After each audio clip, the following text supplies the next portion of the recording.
Class 8 इस video के अंदर हम करेंगे chapter number 13 direct and inverse proportion की एक्सरसाइज 13.1 के क्वेश्चन नंबर 1 से लेकर 5 तक। तो क्वेश्चन नंबर 1 में हमें दिया है following are the car parking charges near a railway station. आप अपनी कार को पार्किंग के अंदर खड़ी करते हो और वहां पर आपको कितने रुपए का किराया देना पड़ता है या चार्जेस देने पड़ते हैं, वो हमें बताया है। 4 घंटे के जो चार्जेस हैं वो कितने हैं, 60 रुपीज़। 8 आवर्स की कितने हैं, 100 रुपीज़। 12 आवर्स की कितने हैं, 140 रुपीज़। और 24 आवर्स के कितने हैं, 180। उसके बाद हमें बताया है check if the parking charges are in the direct proportion to the parking time. तो पार्किंग चार्जेस और पार्किंग टाइम जो है, क्या ये डायरेक्ट प्रोपोर्शन में है, ये चीज़ हमें चेक करके बतानी है। तो डायरेक्ट प्रोपोर्शन के अंदर क्या होता है, डायरेक्ट प्रोपोर्शन के अंदर इन दोनों का जो रेशो है वो कैसा आना चाहिए, इक्वल। ऊपर लिख दिया हमने parking time 4 hours, 8 hours, 12 hours और 24 आवर्स, और नीचे लिख दिए पार्किंग के चार्जेस जो यहाँ पर लिखे हुए थे। ठीक है, अब हम चेक करेंगे कि अगर इनका रेशो इक्वल होगा तो रेशो इक्वल होने पर ही ये डायरेक्ट प्रोपोर्शन होगा, वरना नहीं। इंट्रोडक्शन वाला पार्ट आप देख कर आए होंगे, उसमें मैंने आपको बताया था कि अगर दोनों चीज़ डिक्रीज हो जाएं और दोनों चीज़ या फिर इंक्रीज हो जाएं तो वो किस में होता है, वो होता है डायरेक्ट प्रोपोर्शन में। लेकिन उसके साथ साथ क्या होना चाहिए, उसके साथ साथ उनका रेशो भी कैसा होना चाहिए, इक्वल। 13.1 एक्सरसाइज जो है वो हमारी डायरेक्ट प्रोपोर्शन के ऊपर ही है। 13.2 में इन्वर्स करना है। तो सबसे पहले हम देखते हैं कि इनका रेशो इक्वल आता है या नहीं। तो एक तो लेंगे हम 4/60। ठीक है, यहां से इसका ये सॉल्यूशन शुरू है, 4/60। दूसरा एक है हमारे पास 8/100। तीसरा है 12/140। और उससे अगला कितना है, 24/180। इनको हम कैंसिल कर करके देखते हैं कि ये इक्वल आते हैं या नहीं। तो ये दोनों के दोनों 2 के टेबल में आते हैं, 2 2 जा 4, और ये 2 के टेबल में आ जाएगा कितने टाइम्स, 30 टाइम। फिर 2 के टेबल में 2 आता है 1 बार, और ये कितना आ जाएगा, 15 टाइम। तो ये तो आ गया 1/15। उसके बाद इन दोनों को कैंसिल करते हैं 2 से, तो ये 2 से चला जाएगा 4 टाइम, 2 से ही चला जाएगा 50, 2 से ही चला जाएगा 2 बार, और 2 से ही चला जाएगा 25 बार। तो यहाँ से क्या आ गया, 2/25। ठीक है, ये वाला 2, ये वाला 25। ये दोनों भी 2 के टेबल में आ जाएंगे, तो ये आएगा 6 टाइम, और ये आएगा 2 के टेबल में 70 बार। यहाँ पर ये 2 के टेबल में आएगा 3 बार, ये आएगा 2 के टेबल में 35 बार। तो 3/35। देखो वैसे तो एक से ही हमें पता चल रहा है कि ये सारे के सारे जो है डायरेक्ट प्रोपोर्शन में नहीं है, लेकिन फिर भी सारे इनको सॉल्व करके हम देख लेते हैं। अगर कोई सा भी एक इक्वल नहीं आया तो ये डायरेक्ट प्रोपोर्शन में नहीं माना जाएगा, सारे इक्वल आने चाहिए थे। इन दोनों को भी कैंसिल कर लो। 2 से हम कैंसिल करते हैं तो 2 से ही चला जाएगा 90 बार, 2 से ही चला जाएगा कितनी बार, 12 बार। फिर 2 से ही चला जाएगा 45 बार, 2 से ही चला जाएगा 6 बार। फिर 3 से ही चला जाएगा कितनी बार, 15 बार, और 3 से ही चला जाएगा कितनी बार, 2 बार। तो हमारे पास ये कितना आया, ये आया 2/15। तो यहाँ पर कोई भी रेशो जो है वो कैसा नहीं आया है, इक्वल नहीं आया है एक दूसरे के। तो इसीलिए हम कह देंगे कि ये वाले जो चार्जेस हमें दे रखे हैं ये टाइम के डायरेक्ट प्रोपोर्शन में नहीं है, क्योंकि ये जो चारों के चारों रेशो हैं ये कैसे आने चाहिए थे, इक्वल आने चाहिए थे। क्यों इक्वल आने चाहिए वो मैंने आपको इंट्रोडक्शन वाले पार्ट में बताया भी था। डायरेक्ट प्रोपोर्शन के अंदर रेशो इक्वल आता है, और आपका जो इनवर्स प्रोपोर्शन होता है उसके अंदर प्रोडक्ट्स इक्वल आते हैं।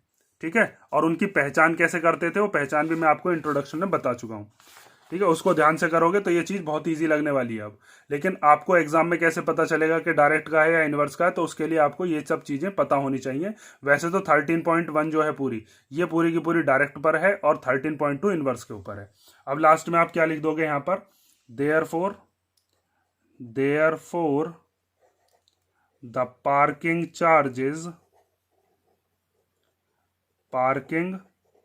Charges are not in direct proportion to the parking time। ठीक है, पार्किंग टाइम के साथ पार्किंग चार्जेस डायरेक्ट प्रोपोर्शन में नहीं है। ठीक है, जैसे यहाँ पर आप पहचान कर सकते हो कि 1 घंटे के पहले वो कितने रुपए लेता है, 15। 4 घंटे के 60 रुपीज़ ले रहा है, इसका मतलब 1 घंटे के कितने ले रहा है, 15। तो 2 घंटे के उसे 30 रुपए लेने चाहिए थे। तभी तो सही होता हिसाब। लेकिन उसने 2 घंटे के कितने रुपए कर दिए, 25 रुपये, मीन्स 1 घंटे के करीब करीब 12.5 रुपये। यहाँ 1 घंटे के 15 रुपये ले रहा है, यहाँ पर 1 घंटे के 12.5 रुपये ले रहा है, तो यहीं पर ये दोनों इक्वल नहीं आए। फिर 3 घंटे के उसने 35 रुपीज़ कर दिए, मतलब 11 रुपये और कुछ पैसे। यहाँ पर फिर 2 घंटे के 15 रुपये कर दिए। तो ये इसमें कोई भी कंटिन्यूटी नहीं है, इसीलिए हम कह देंगे कि ये क्या नहीं है, डायरेक्ट प्रोपोर्शन में नहीं है। सारे के सारे रेशो इक्वल आने चाहिए थे। ठीक है, अब ये हमारा क्वेश्चन नंबर फर्स्ट हो गया। अब हम देखते हैं क्वेश्चन नंबर सेकंड। तो क्वेश्चन नंबर सेकंड देखिए, इसमें दिया है a mixture of paint is prepared by mixing 1 part of red pigment. कोई पेंट बनाया जा रहा है और उस पेंट को बनाने के लिए हम मिक्स कर रहे हैं 1 पार्ट रेड पिगमेंट का, किसके साथ, 8 पार्ट्स ऑफ बेस। 8 पार्ट तो लेंगे हम कौन से वाले कलर का, बेस कलर का, और 1 पार्ट लेंगे हम कौन से कलर का, रेड वाले कलर का, और उनको मिक्स करके हम क्या बना देंगे, पेंट बना देंगे। उसके बाद in the following table find the parts of the base that are needed to be added. हमें बताना है कि बेस वाले कितने कितने पार्ट हम ऐड करते रहें। अगर रेड वाला पिगमेंट कितना हो जाए, उसके पार्ट हो जाए रेड वाले के 4। अगर रेड वाले के हो जाते हैं 7 तो बेस वाला कितना होगा। अगर रेड वाले के हो जाते हैं 12 तो बेस वाला कितना होगा। अगर रेड वाले हो जाते हैं 20 तो बेस वाला कितना होगा। तो जैसे जैसे आप रेड वाला पार्ट बढ़ाते रहोगे तो वैसे वैसे आपको बेस वाला पार्ट भी बढ़ाना ही पड़ेगा। और दोनों चीज अगर बढ़ती हैं तो वो किसका होता है, वो डायरेक्ट प्रोपोर्शन का ही होता है। ठीक है, दोनों चीज बढ़े या फिर दोनों चीज घटे, वो हमेशा डायरेक्ट का ही होगा। यहाँ पर मैंने आपको ये चीज बताई थी। ठीक है, आगे देखो। अब तो हम यहाँ पर मान लेते हैं कुछ, मान लीजिए ये ना मान लिया मैंने ए, ये क्या मान लिया बी, ये मान लिया सी, और यहाँ पर क्या मान लिया डी। वैसे तो हमें डायरेक्ट पता चल रहा है यहाँ से, जैसे यहाँ पर 1 4 जा 4 होते हैं, तो ऐसे यहाँ पर 8 4 जा कितना हो जाएगा, 32। मीन्स अगर रेड वाला पिगमेंट आपने 4 गुना कर दिया तो बेस वाला भी कितना गुना करना पड़ेगा, 4 गुना। अगर यहाँ से और यहाँ तक आप देखो 1 और 7, ये यहाँ से यहाँ तक 7 गुना कर दिया तो यहाँ पर भी ये 7 गुना करना पड़ेगा, मीन्स यहाँ पर 56 आ जाएगा। इस तरीके से भी आप डायरेक्ट पहचान कर सकते हो। अब लेकिन इसका सॉल्यूशन कैसे करेंगे कि हम डायरेक्ट प्रोपोर्शन के अंदर इनका रेशो इक्वल लेते हैं, तो 1/8 के इक्वल में आ जाएगा 4/a। ठीक है, इस a की मल्टीप्लाई हो जाएगी इधर 1 में, तो 1 इंटू ए इक्वल टू इस 8 की मल्टीप्लाई हो जाएगी इधर 4 में। डिनोमिनेटर जो होते हैं वो क्रॉस मल्टीप्लाई में ऊपर चले जाते हैं न्यूमरेटर के पास, ऐसे। ठीक है, अब 1 की a में करेंगे तो कितना आ जाएगा, a ही आ जाएगा, क्योंकि 1 की किसी में मल्टीप्लाई करते हैं तो वही नंबर आ जाता है। और 4 8 जा कितना हो जाएगा, 32। मीन्स यहाँ पर ये जो हमने a माना था ये कितना है, यहाँ पर है 32। मीन्स अगर रेड वाले पिगमेंट आप डालते हो 4 पार्ट तो आपको बेस वाले कितने डालने पड़ेंगे, 32, क्योंकि रेड वाला आपने 4 गुना कर दिया तो बेस वाला भी 4 गुना ही करना पड़ेगा। अब 1/8 के इक्वल में हम 7/b ले लेंगे, इसके इक्वल भी ले सकते हो 4/32 के इक्वल में भी, क्योंकि ये सारे के सारे रेशो इक्वल ही हैं। तो अब लेते हैं हम 1/8 के इक्वल में 7/b। b की मल्टीप्लाई कर देंगे 1 में और 8 की मल्टीप्लाई हो जाएगी इस वाले 7 में। तो 1 की जब b में करेंगे तो कितना आ जाएगा b, और 7 8 जा कितना हो जाएगा 56। ठीक है, मीन्स अगर रेड वाला पार्ट आपने 7 गुना कर दिया तो बेस वाला भी 7 गुना हो जाएगा, 8 7 जा 56।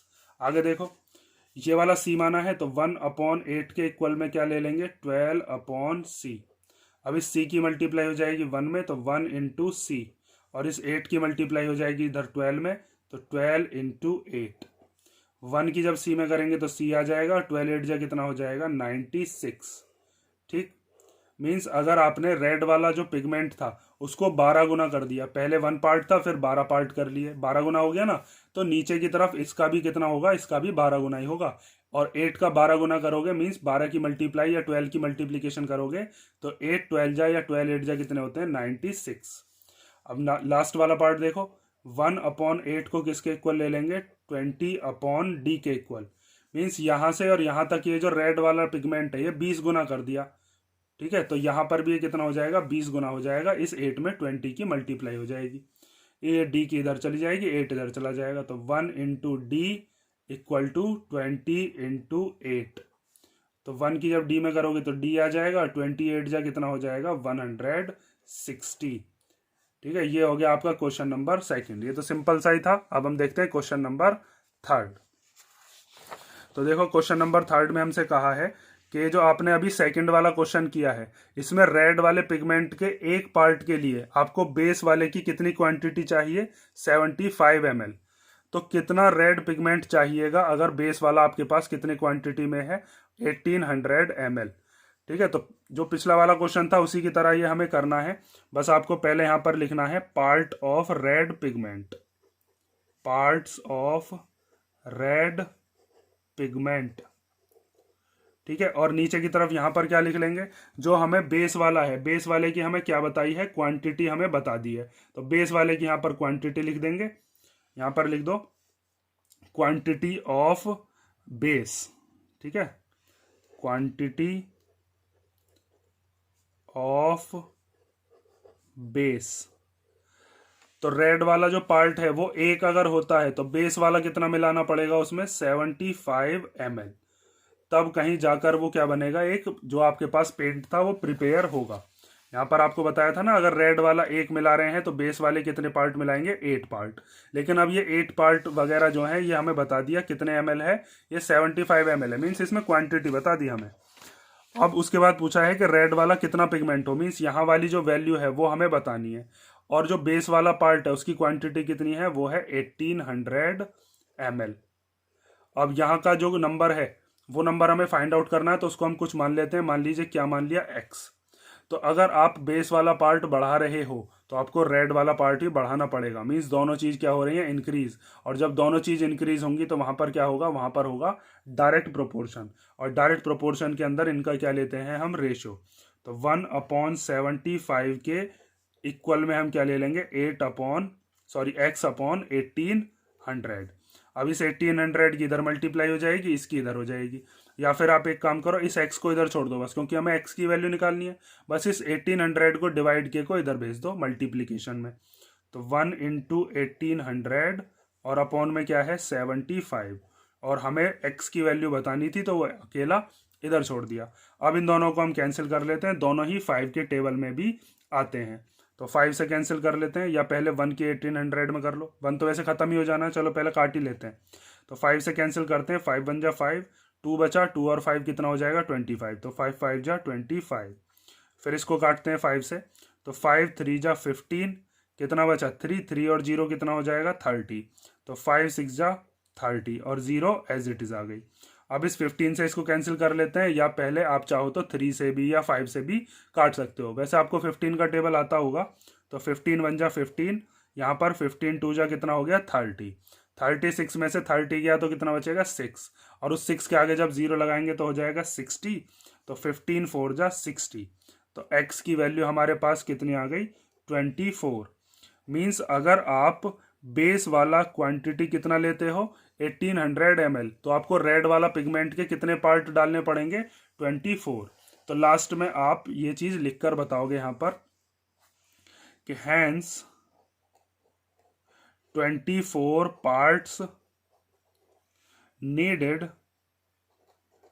should be needed for 1800 ml of base। ठीक है, 24 पार्ट्स आपको चाहिएंगे किसके, रेड पिगमेंट के, ऑफ रेड पिगमेंट। और अगर आपको उसके अंदर कितना बेस मिलाना है, 1800 ml ऑफ बेस। ठीक है, ये क्वेश्चन नंबर हो गया आपका क्वेश्चन नंबर 13। अब हम देखते हैं क्वेश्चन नंबर 3। अब हम देखते हैं क्वेश्चन नंबर 4।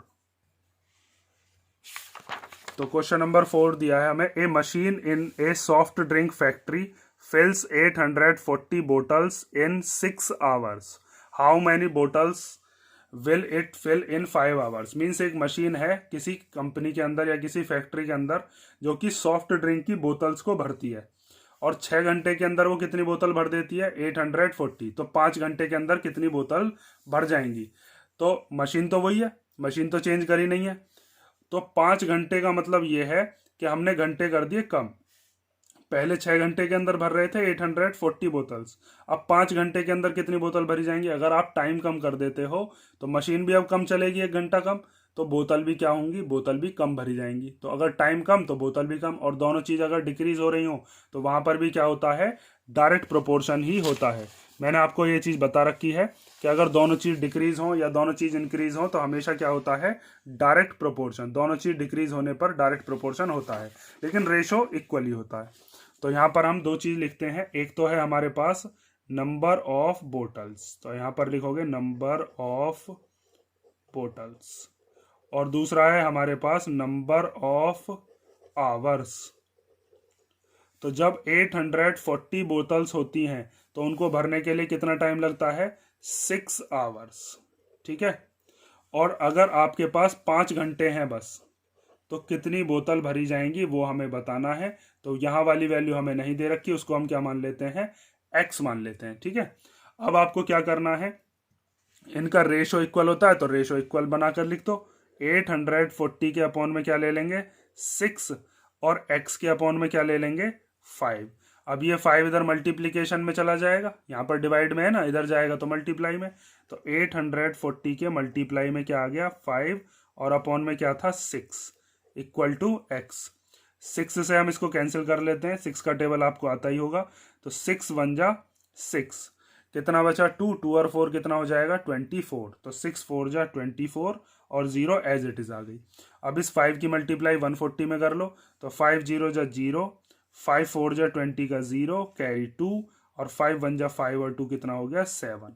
आप चाहो तो 140 की 5 में मल्टीप्लाई भी करके देख सकते हो। तो x की वैल्यू कितनी आई, 700। मीन्स जो हमने बोटल्स मानी थी x, वो कितनी आ गई हैं, 700 बोटल्स। मीन्स 5 घंटे के अंदर 700 बोतल भर ली जाएंगी। तो यहां पर आप लिख दोगे लास्ट में, hence the machine will fill 700 bottles in 5 hours. ठीक है, अब हम देखते हैं क्वेश्चन नंबर 5। अच्छा, इसमें हम यहीं पे ही मान लेते हैं x। अगर आप चाहो तो यहाँ पर पहले चाहो तो लिख लेना। अगर टीचर कहता है कि यहाँ पर आपने डायरेक्ट x कैसे लिख दिया, तो उसके लिए आप चाहो तो पहले यहाँ पर लिख लोगे कि let the number of bottles, हमने कितनी मान ली है, x। Number of bottles filled in 5 hours, वो हमने कितनी मान ली है, x। ठीक है, यहां पर जो हमने x लिखा था वो इस वजह से ही लिखा था। क्वेश्चन नंबर 5 देखते हैं, चलो अब।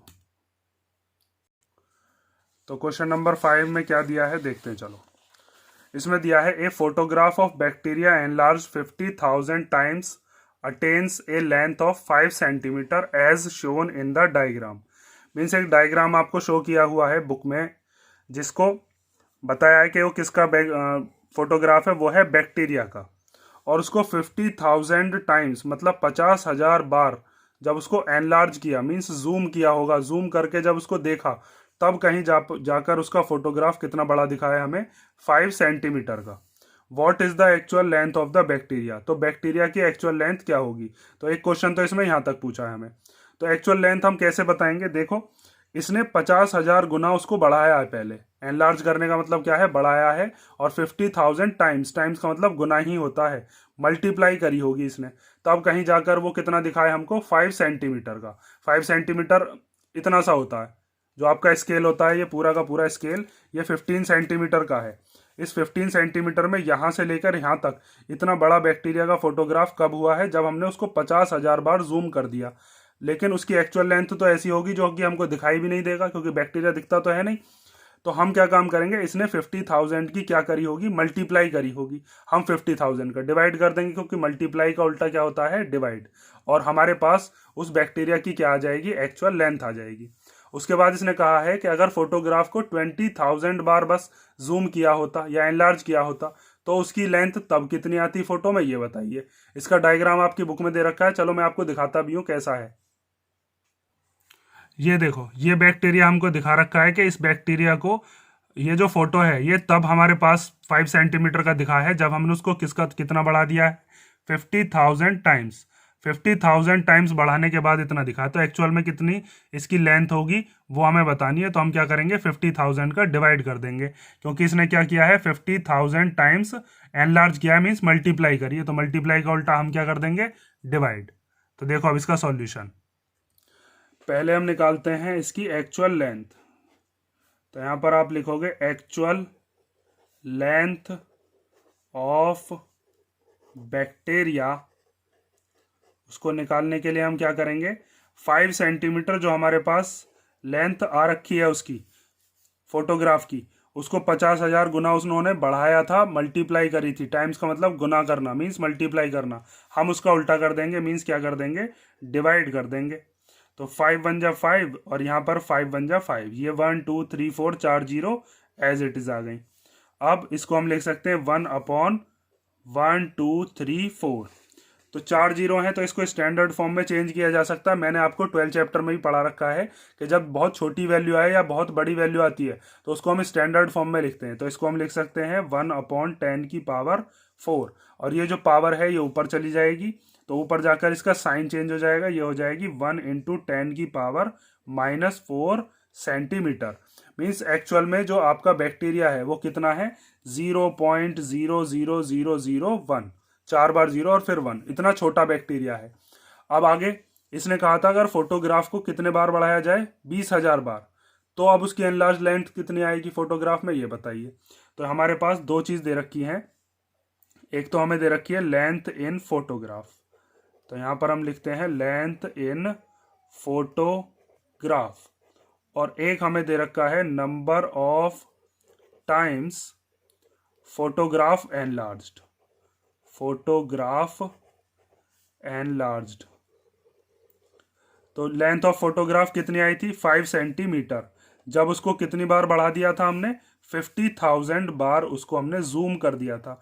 फोटो वगैरह आप जूम करके देखते होगे, जब कोई फोटो पसंद आती होगी तो उसको हम जूम करते हैं, जूम आउट भी करते हैं, जूम इन भी करते हैं, छोटा भी करके देखते हैं, बड़ा भी करके देखते हैं।